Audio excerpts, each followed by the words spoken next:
Olá pessoal, tudo bem? Bom dia com vocês. Como é que estão as coisas nesse momento de quarentena? Estamos todos em ordem? Espero que estejam conseguindo acompanhar aqui as nossas aulas, as nossas videoaulas gravadas a respeito da nossa matéria de Direito Penal 1, parte geral. Muito bem. Nós vamos continuar aí com os nossos estudos, pessoal, e vamos entrar agora num outro elemento da teoria do crime. Lembre-se que nós falamos que, com base na ideia da teoria do crime, o que é o crime? O crime seria o fato típico, antijurídico e culpável. Então nós temos que analisar fato típico, nós temos que analisar a antijuridicidade ou a ilicitude, é a mesma coisa, tá? Antijuridicidade e ilicitude, nós estamos falando do mesmo assunto, do mesmo tema. Peço a vocês que fiquem atentos a isso, tá? Cada autor aí costuma chamar por um termo, mas antijuridicidade e ilicitude é a mesma coisa. E a culpabilidade, que é o último elemento que veremos aí mais para frente, tá bom? Para ajudá-los sempre, eu enviei para vocês, lembre-se, um conjunto de slides. Aqueles slides são muito bacanas, pessoal. Aproveitem aquele material, tá? Aqueles slides têm uma série de pequenos resumos. É um mapa realmente da matéria. E eu peço que vocês continuem utilizando. Lá, salvo engano, o slide 48, ele traz este quadro. Estão lembrados dele? Já falei dele por diversas vezes. Basicamente, a nossa matéria do primeiro semestre está inteira nesse quadro. Quem não tem, por favor, se puder, imprima esse quadro, tá? Guarde esse quadro, salve ele aí, tá bom? Vou tentar colocá-lo numa posição aqui em que você consiga visualizá-lo por inteiro, tá? Então, se você quiser dar uma parada e um break, no nosso vídeo, dê uma paradinha só para você visualizar, para você guardar este quadro. Extremamente importante esse quadro para a gente. Praticamente toda a matéria do primeiro semestre está aqui desenhada neste quadro. Bacana, legal? Fixou? Tirou a foto? Parou tudo? Maravilha? Muito bem. Vejam que aqui, nesse pedaço da matéria aqui, aqui, nós temos aí os elementos do crime.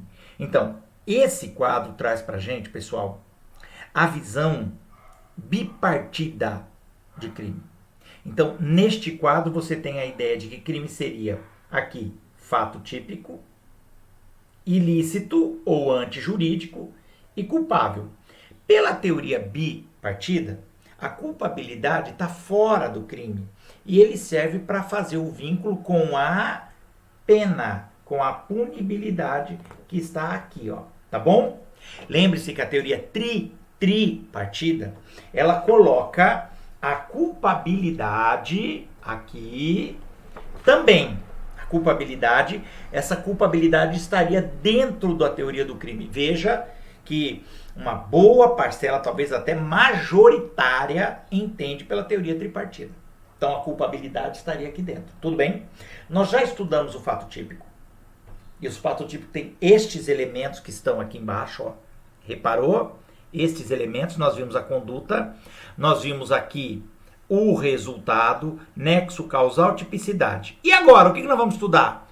Nós vamos para outro elemento, nós vamos falar aqui da ilicitude ou da antijuridicidade. E esses são os elementos. Onde é que eu vou encontrá-los? Nos artigos 23, aqui, 23 a 25 do Código Penal. Ok? Bacana? Fácil? Acho que não tem maiores dificuldades, tá? É isso que nós vamos ver na ilicitude ou antijuridicidade. Bacaninha? Legal? Viu como esse quadro é bacana? Esse quadro facilita bastante a nossa vida, tá? E nós vamos iniciar o estudo sobre a ilicitude. Só para entender rapidamente, pessoal, não basta, para que haja o crime, não basta que o fato seja típico, a grosso modo, que aquela conduta esteja descrita numa lei penal, seja o Código Penal ou seja qualquer outra lei penal, tudo bem?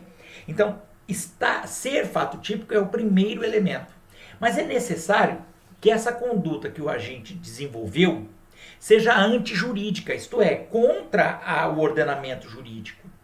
Que ela seja ilícita. Ô, João, mas é possível realizar um fato típico que venha a ser lícito?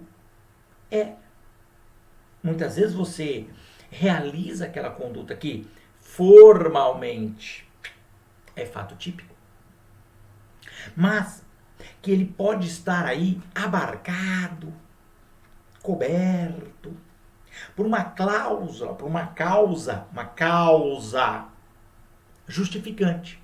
Isto é, por uma causa, por um motivo que retiram a antijuridicidade da conduta, a ilicitude da conduta. A gente chama de cláusulas excludentes de ilicitude, ou cláusulas, ou causas excludentes de antijuridicidade. Como eu disse, os autores aí se alternam em como eles colocam isso. Mas vamos tentar ver aí a parte teórica, porque é uma parte muito importante da nossa matéria, tá bom?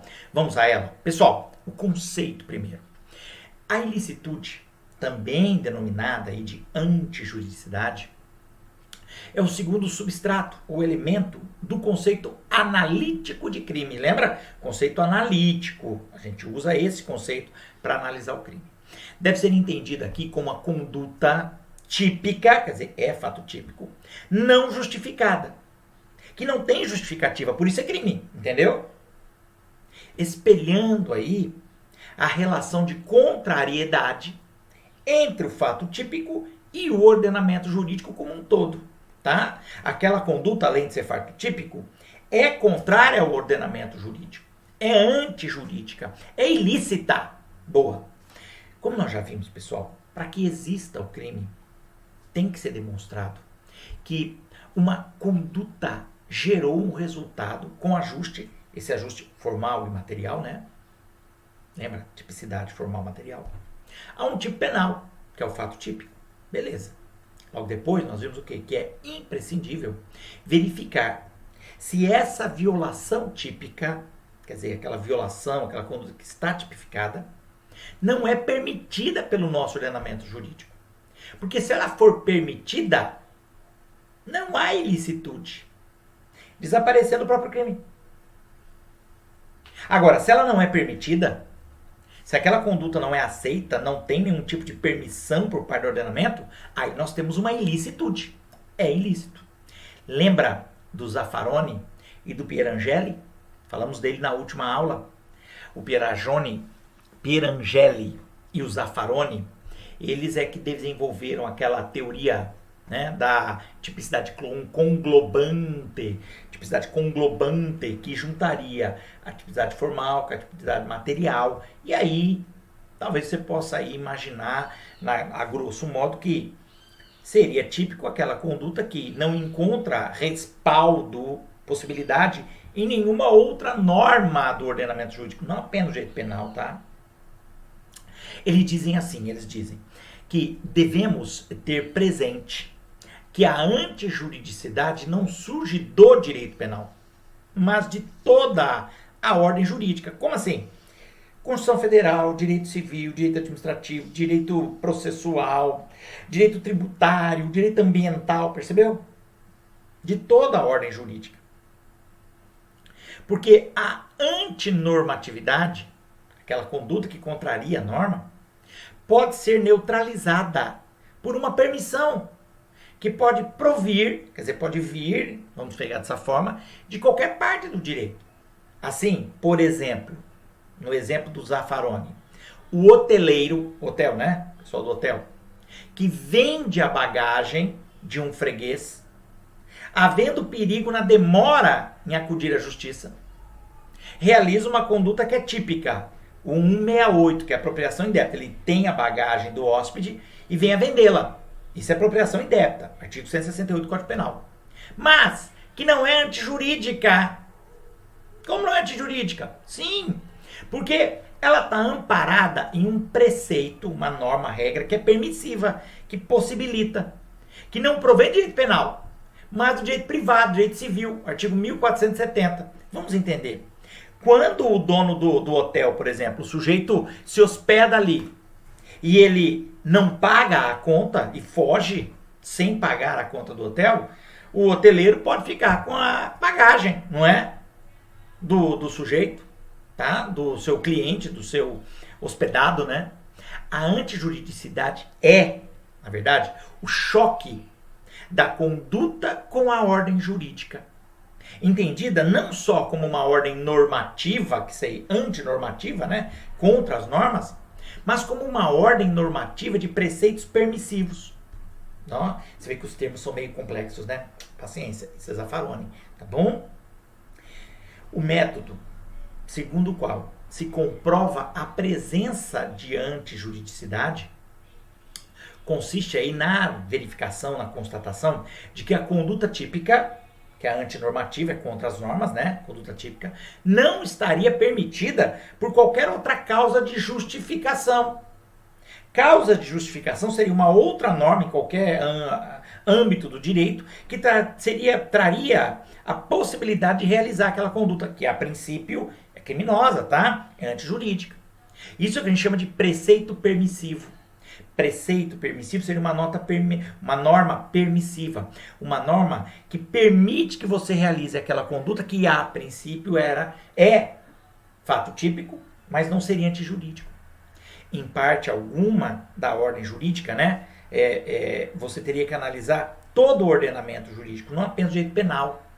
Tudo bem? Você teria que analisar todos os direitos. Civil, comercial, administrativo, trabalhista. Claro, não é que você precisa analisar, mas regra geral, acabei de falar uma, né? Você encontra essas situações. Então, por exemplo, quando você for estudar o 168, a apropriação indébita, os bons livros vão trazer essa exceção. Olha, o dono do hotel, cujo cliente, né, o hóspede, foge sem pagar a conta, ele pode então utilizar a bagagem, vender essa bagagem como forma de pagamento da hospedagem, entendeu? Então, o Código Civil possibilita uma conduta que a princípio seria o quê? Seria típica. É apropriação indébita. Tudo bem? Bacana? Fácil, né? Vamos analisar então essa relação entre a tipicidade e a ilicitude, ok? Uma questão importante, pessoal, que se discute, é levantada pela doutrina, diz respeito à relação entre a tipicidade e a ilicitude. Como assim? Ó, comprovado o fato típico, então é fato típico, isto é, aquela conduta está prevista numa lei penal, está tipificada numa lei penal, está expressa numa lei penal, então é fato típico, né? Qual a consequência no campo da ilicitude? Essa é a pergunta. Excluída a ilicitude, o fato permanece típico? Aí, pessoal, começam as teorias, tá bom? Porque veja, o que eu estou dizendo aqui? Se o fato é típico, quer dizer, ele está previsto, aquela conduta está prevista num tipo penal, como a princípio como crime, então seria ilícito. Aí você tem que analisar a ilicitude. A pergunta é, está descrito como fato típico? Sim. Mas você está amparado por uma outra norma chamada norma justificante ou norma permissiva, como queiram, ou excludente de ilicitude. Tudo isso aí são sinônimos, tá? E aí, continua sendo um fato típico ou não? Afinal de contas está previsto. Exemplo, se eu agrido alguém, eu vou lá e dou umas pancadas num sujeito. É lesão corporal, concorda comigo? É lesão corporal. Fato típico, tá lá no 129. Mas e se eu agredir o sujeito porque ele tentava matar uma pessoa? Ou porque ele estava agredindo outra pessoa? Ou porque ele tentou furtar, roubar uma pessoa e eu fui lá e tentei defender a pessoa? Ou se eu furto um gomo de linguiça no supermercado, 3 batatas no supermercado. Por quê? Porque eu estou com fome, a minha família está com fome, eu estou desempregado, eu não tenho de onde tirar dinheiro, então eu vou lá e acabo furtando. Ou o barco afundou, estava num barco em alto mar, afundou o barco, tem eu e o outro cara. Estamos a 500 quilômetros de distância da praia. E sobrou lá um pedacinho de tábua do barco. O barco inteiro afundou, mas ficou lá um pedaço de tábua boiando. Eu peguei a tábua e tô boiando em cima da tábua. Vem o cara também e pega na tábua. Ninguém quer morrer. Quando os dois seguram na tábua, a tábua afunda. Putz, e agora? Se os dois agarrar a tábua vai afundar e nós vamos acabar morrendo. Porque como é que você vai se virar no mar sem ter como boiar? Você não vai aguentar nadar o tempo todo sem parar. Então a gente vai morrer. Resultado, preste bem atenção agora. Eu poderia atacar o outro sujeito, agredi-lo, para eu ficar com a tábua? Sim, isso é estado de necessidade. Ninguém é obrigado a abrir mão da sua própria vida em função da vida do outro. Você até pode, mas não é obrigado. Aquela coisa lá do filme do Titanic é filme, velho. Tá bom? A mina é jeitosa, a mina é bacana, tal, mas eu sou obrigado a morrer pra moça ficar viva? Não, entendeu? Então, em tese, se eu agredir o outro sujeito, se eu bater no outro sujeito, se eu matar o outro sujeito que tá aqui querendo a tábua, pessoal, é fato típico? É. Eu matei o cara, eu agredi o sujeito, lesão corporal, homicídio. Mas veja, se eu não fizer, eu vou morrer. Estado de necessidade. Percebeu? Haveria aí uma norma permissiva. Artigo 23, 25 do Código Penal. É uma norma permissiva. É uma norma justificante. Uma causa justificante. É uma excludente de ilicitude, percebeu? Mas a pergunta que fica, esta minha conduta continua, pelo menos em tese, né, a ser um fato típico? Porque, afinal de contas, está previsto no Código Penal. É ou não é? Está previsto no Código Penal. É fato típico? Vamos às teorias. Primeira é a chamada teoria da autonomia ou absoluta independência. Tá? A teoria da autonomia ou da absoluta independência é defendida por Ludwig von Bellin. Em 1906 ele criou isso e defende essa ideia. Para esta teoria, a tipicidade não tem relação nenhuma com a ilicitude. Primeiro se comprova o fato típico, para, num segundo momento, demonstrar a ilicitude. Tratando-se de elementos absolutamente independentes na construção analítica do crime. Percebeu? Tem nada a ver um com o outro. Conclui-se então que fato típico, por essa teoria, não desperta juízo de valor no campo da ilicitude. Quer dizer, você não tem que ir, juízo de valor é analisar se aquela conduta é ilícita ou não. Não, uma coisa não tem nada a ver com a outra. Ela é fato típico e pronto. Se ela é ilícita ou não, vamos analisar em um segundo momento separado do fato típico. Entendeu? Quando excluída a antijuridicidade, o fato permanece típico. Ainda seria fato típico. Quando João mata Antônio, temos um fato típico. Devendo ser analisada a ilicitude da conduta. Comprovado que teve uma legítima defesa, exclui-se a antijuridicidade do fato, quer dizer, o fato não é antijurídico, o fato não é ilícito, o fato, então, não contraria a norma jurídica. Por quê? Porque existe a possibilidade da legítima defesa, mas o fato, a conduta de João permanece típica. A conduta de matar o Antônio ainda é fato típico. Isso pela primeira teoria, teoria da autonomia ou da absoluta independência. A outra teoria é a teoria da indiciariedade ou da ratio cognoscendi, tá? Vamos entender. Ela foi criada por Mayer em 1915. Ela entende, por essa teoria, Mayer entendeu que a existência do fato típico gera uma presunção relativa, presunção, mas é relativa, de que é também ilícito. Ora, se ele incidiu num fato típico, presume-se que também seja antijurídico. Se João matou Antônio, bom, então ele cometeu homicídio, é um crime. A princípio é assim que a gente tem que entender. Não há, ao contrário da outra teoria, uma absoluta independência entre esses dois elementos, entre esses dois substratos, mas uma relativa dependência. Conclusão dessa teoria: fato típico desperta indícios de ilicitude. Se houve um fato típico, olha, há indício de que é ilícito, porque isso aí é previsto na lei como crime. Apesar de permanecer íntegro quando excluída a antijuridicidade do comportamento, isto é, provada a legítima defesa, o fato típico permanece, tá? Quando João mata Antônio, temos um fato típico e indícios de ilicitude desta conduta. Percebeu? Se for comprovada a legítima defesa, exclui-se a antijuridicidade do fato, que, no entanto, permanece típico. Ainda é típico. Tá bom? Então, você já vê uma pequena diferença entre as duas teorias. Na primeira, é totalmente separado. Uma coisa é fato típico, a outra é a antijuridicidade ou a ilicitude.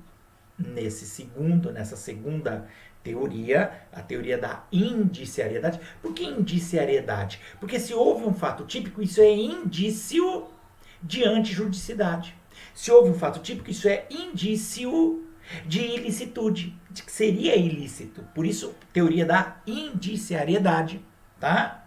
Ou ratio cognoscendi, que seria a razão cognitiva, né? Teoricamente, se o cara matou, se João matou Antônio, é porque ele cometeu um crime. Ele pensou em cometer e matar, né? Por isso, cognoscência seria aquela coisa de você raciocinar em cima da sua ação, tá bom? Muito bem. A outra teoria, pessoal, é a teoria da absoluta dependência, ou ratio essendi, quer dizer, razão que depende aí uma da outra. A teoria da ratio essendi, com 2 S, tá?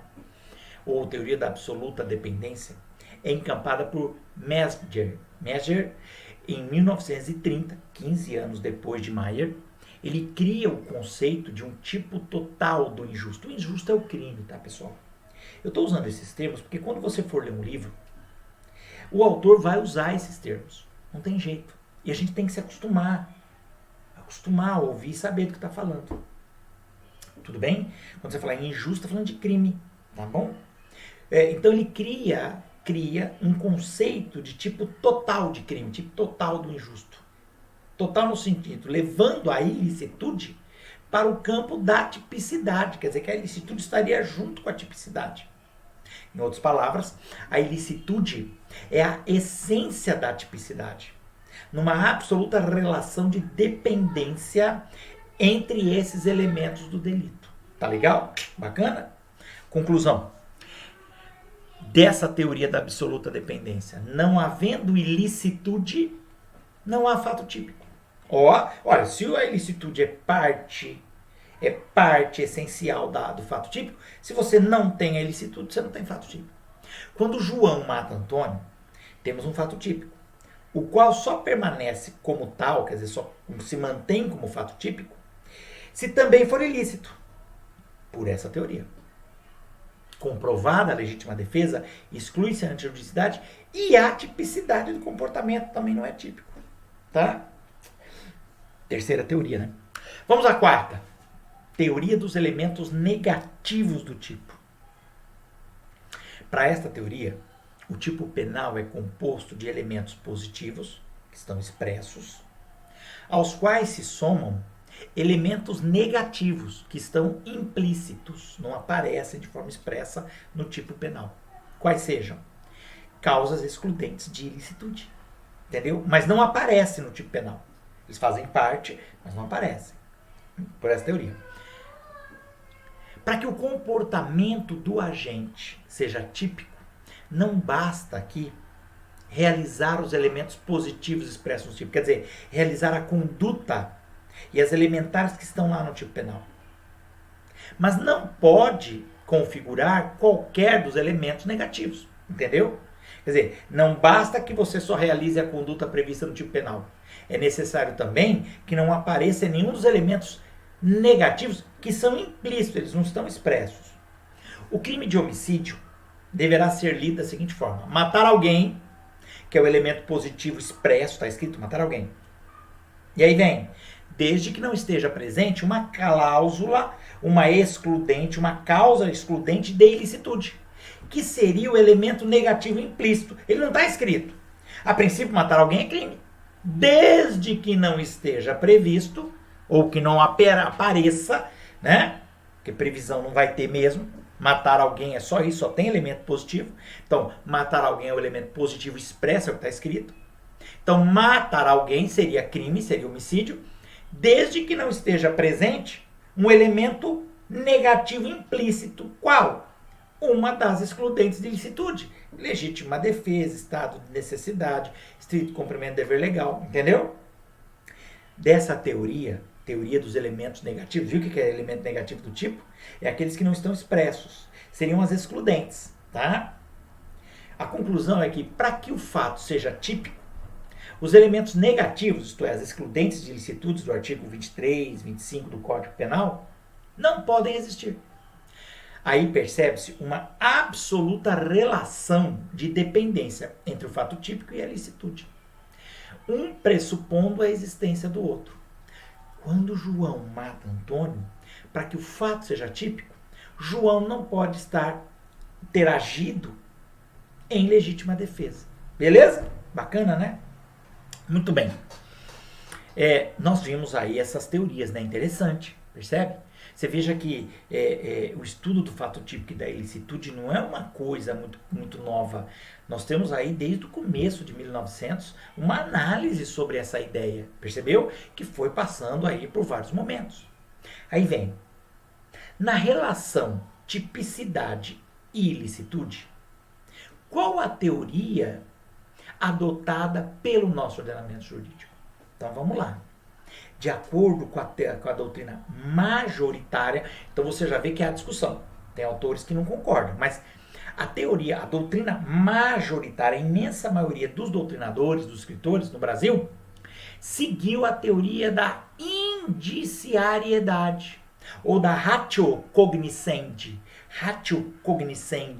ou teoria da indiciariedade. Assim, se fica provado a tipicidade, sendo um fato típico, há indícios de ilicitude.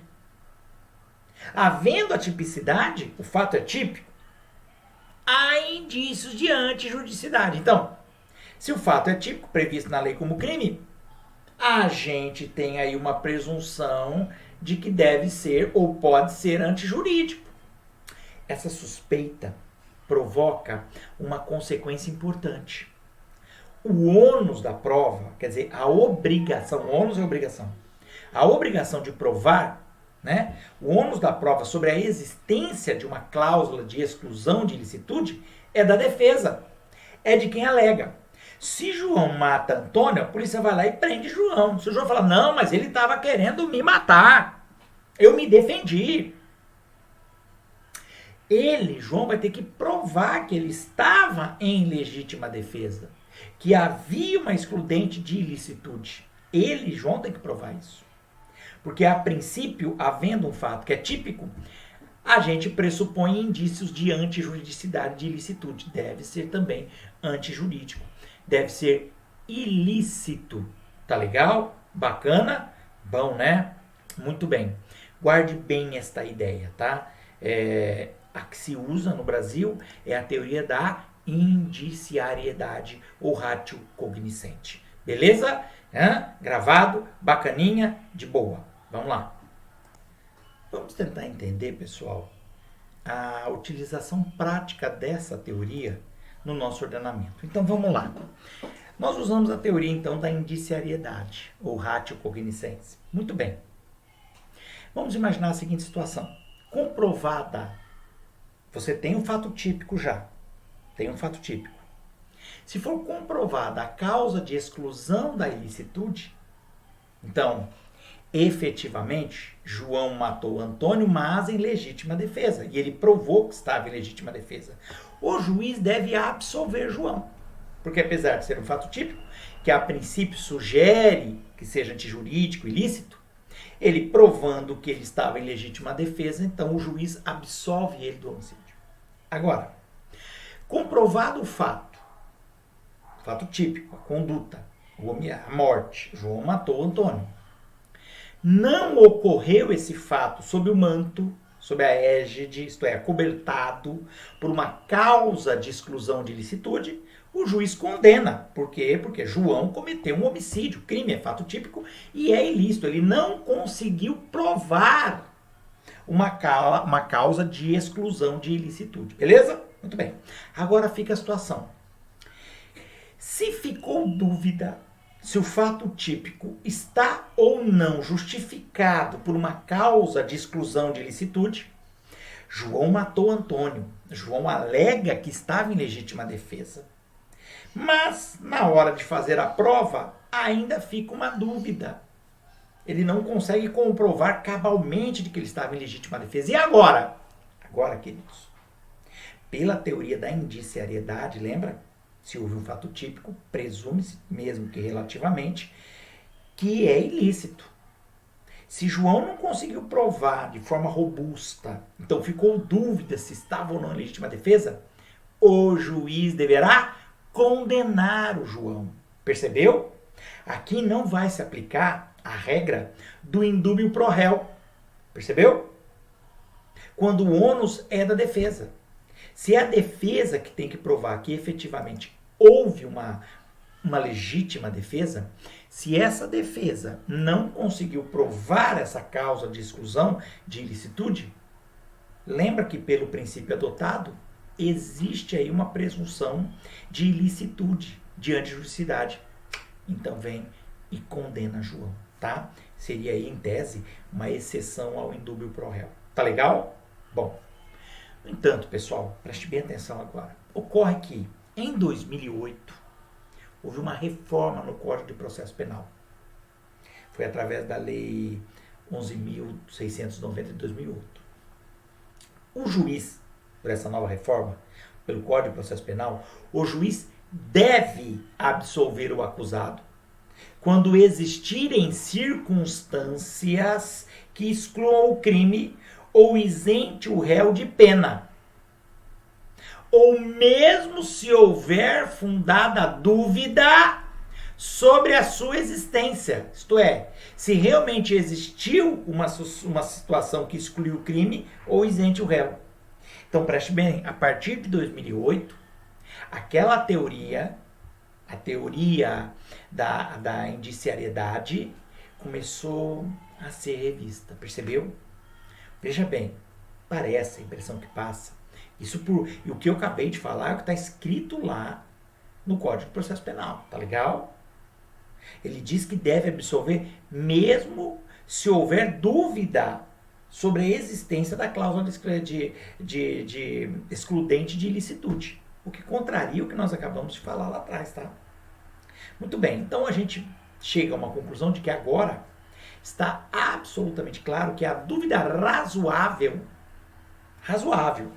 não precisa, depende também do grau dessa dúvida, tá? Uma dúvida razoável favorece sobre a existência ou não da excludente de ilicitude.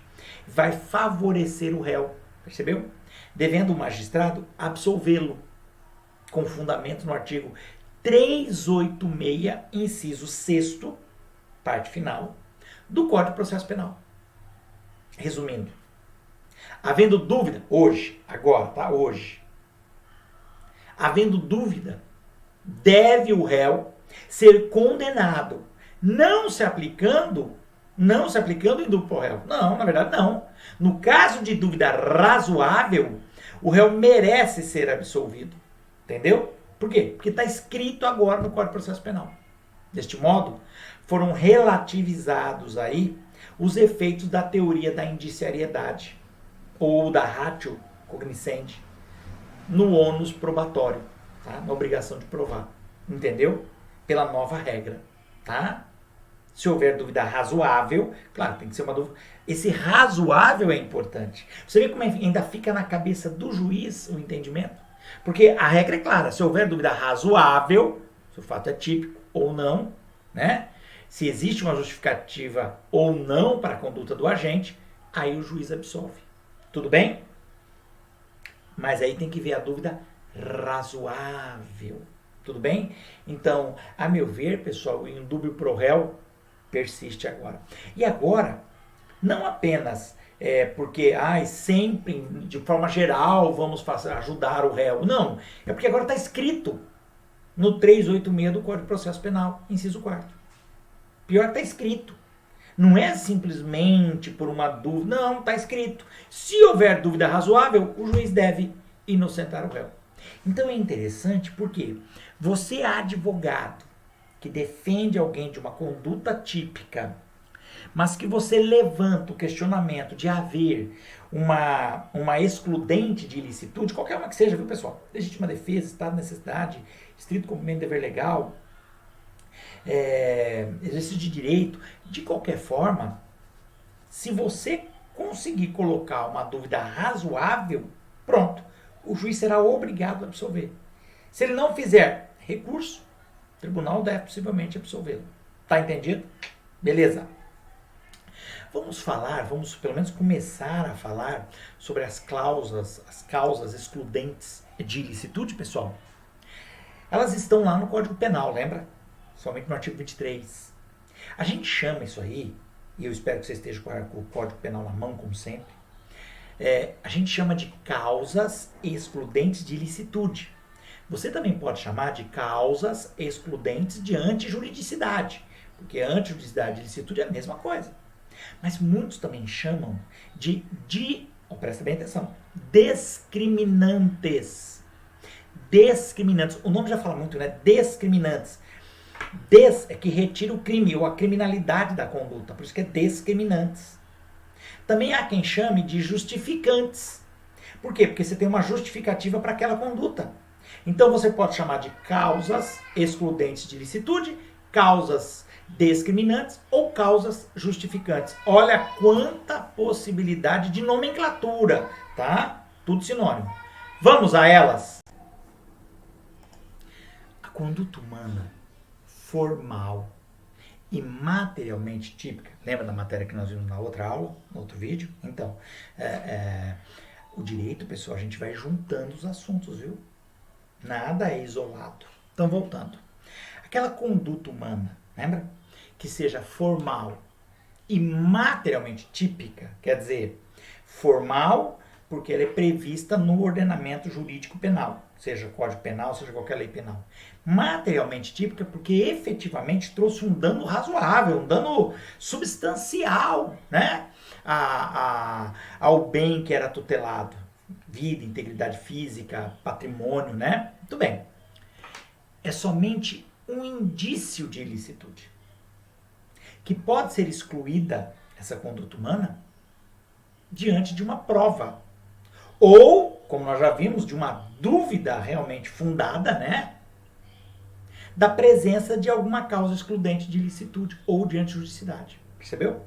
Essas causas, pessoal, elas estão previstas principalmente, não exclusivamente, principalmente na parte geral do Código Penal.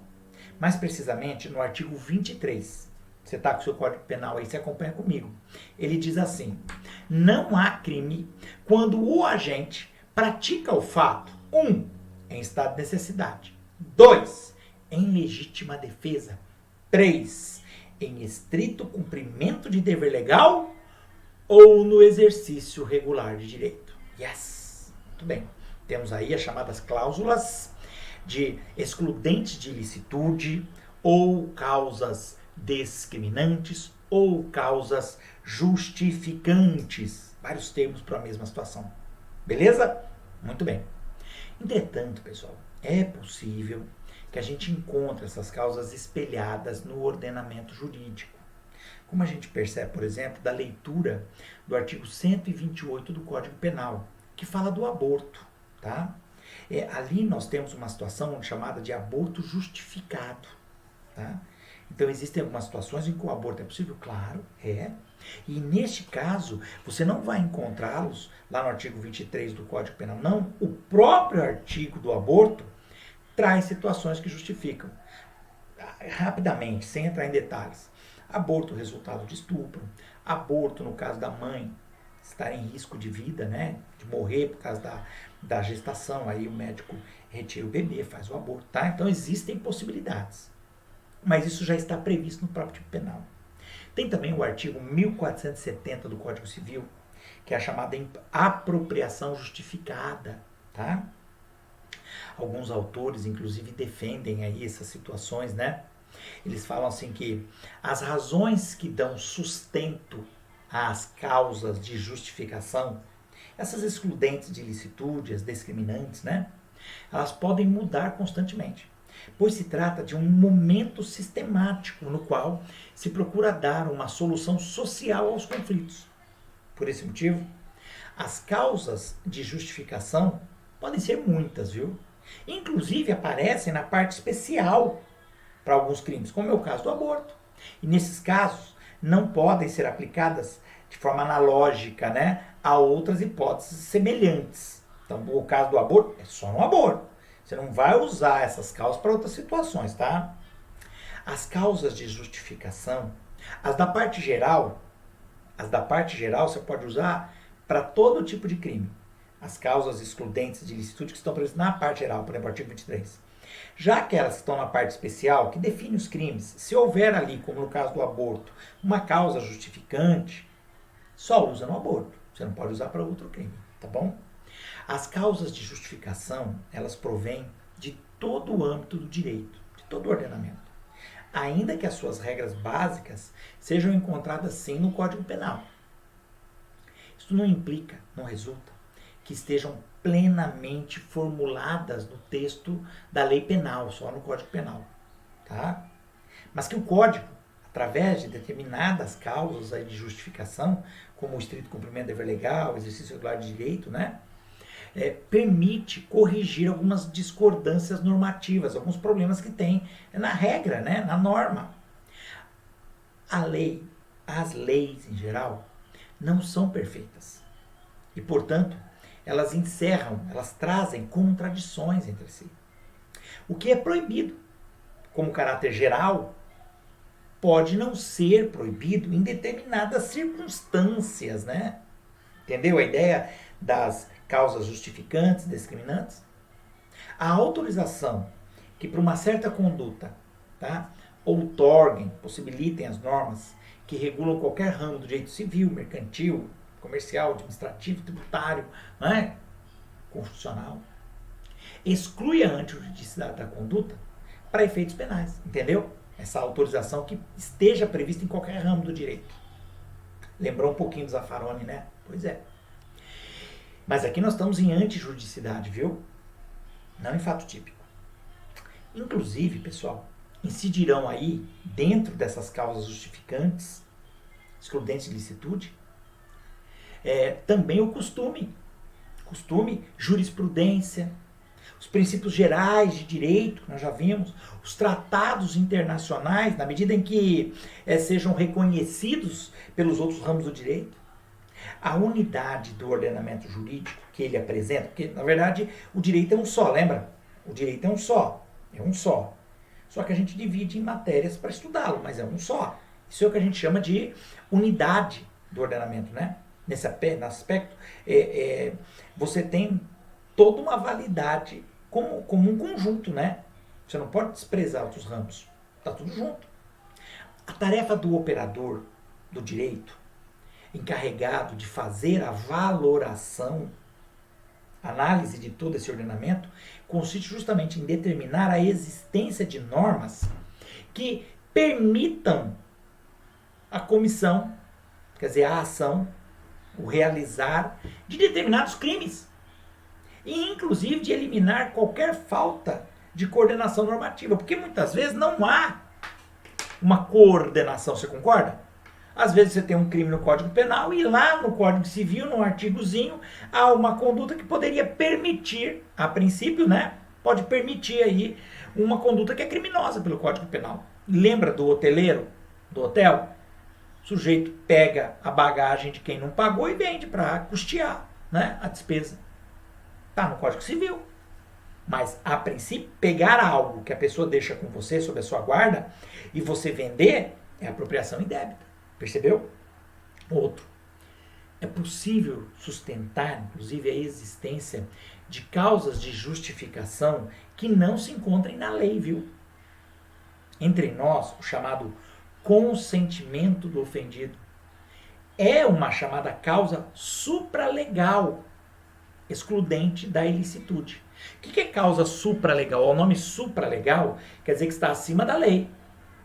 Acima da lei. Supra é acima. Infra é abaixo. Tá? Então, supralegal está acima da lei. É o consentimento do ofendido. Isso cria uma excludente de ilicitude, que é reconhecida, viu? Isso aí é pacífico, é reconhecido. Apesar de haver alguma divergência na doutrina sobre aí os requisitos, os contornos. Então, por exemplo, lesão corporal. Se você fere a integridade física de alguém, lesão corporal. Tá bom. Mas e se a pessoa está colocando um piercing? Lembra? Pois um brinco, um piercing no nariz, um piercing no lábio, um piercing no pescoço, um piercing no umbigo. Vamos parar aí o piercing, né? Se você coloca um piercing nesse lugar, você está machucando, porque o cara vai ter que furar a pele, a carne, para poder colocar. É um enfeite, o próprio brinco. Mas há um consentimento do ofendido. Na hora de fazer, por exemplo, uma tatuagem, vai machucar, não vai? Vai machucar. Mas o ofendido, ele concorda, ele consente com isso. Claro, preste atenção. Lembra que é preciso uma análise aí de contornos, requisitos. Como assim? Primeiro, tem que ser maior, né?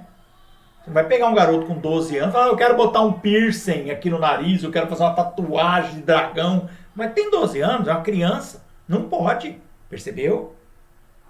Então, neste caso, se o tatuador fizer a tatuagem, colocar lá o piercing, ele pode estar incidido em crime, tá bom? Então, claro que o consentimento do ofendido traz situações relativas aí, tem que analisar caso a caso, tá bom? Mas é possível, tudo bem? Bom, vamos estudar quais são essas discriminantes, né? Trazidas no artigo 23 do Código Penal, como também vamos analisar esse consentimento do ofendido aí, porque são matérias que estão intrínsecas, estão juntas, cada uma delas. Beleza? Bacana? Então tá. Nós vamos verificar então, pessoal, cada um deles, tá bom? Tanto as do artigo 23 do Código Penal, que são excludentes de licitude por natureza, né? Estão determinadas dessa forma, mas também algumas que aparecem em outros pontos do ordenamento jurídico, tá certo? Como esse vídeo já ficou aqui razoavelmente longo, eu vou dar uma paradinha então aqui, porque afinal de contas trouxemos bastante informação. E na próxima aula eu vou continuar com a nossa análise da antijuridicidade da licitude, agora nos seus elementos. Peço a vocês que procurem neste caso específico, algum livro de doutrina, para que vocês possam aí complementar os conhecimentos que eu passei agora. Eu enviei para vocês, esses dias atrás, a coleção do professor Damásio, em conjunto com o professor Stefano. Ótimo livro, inclusive atualizadíssimo, que é de 2020. Mas qualquer outro livro que trate do tema, que seja atual, né? Atual de 5 anos para cá, vai ter tudo isso. O importante é que você escolha um livro e um autor que você consiga entender. Tudo bem? Que você consiga entender. Então, procure qualquer livro. Eu passei para vocês alguns livros. Vocês têm livros digitais para dar uma olhada.